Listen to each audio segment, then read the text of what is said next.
All right, this accordion sign frame has a lot of breaks. 1, 2, and the third and fourth breaks on the corner. We're going to need some 1/2-inch square tubing. Went to Shore Metals in Placentia where I got 20 feet for only $10.20. But we only used half of that. Cut it to 30-inch lengths. Smooth the edges. Measured and marked for holes. And drilled 3 holes in each piece. Finally, the reassembly. A screw on one end.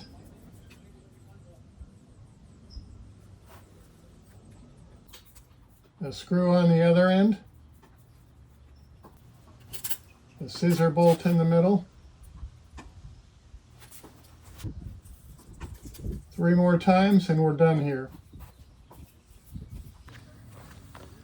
1 new piece, 2 new pieces, 3 new pieces, 4 new pieces, and we're good as new.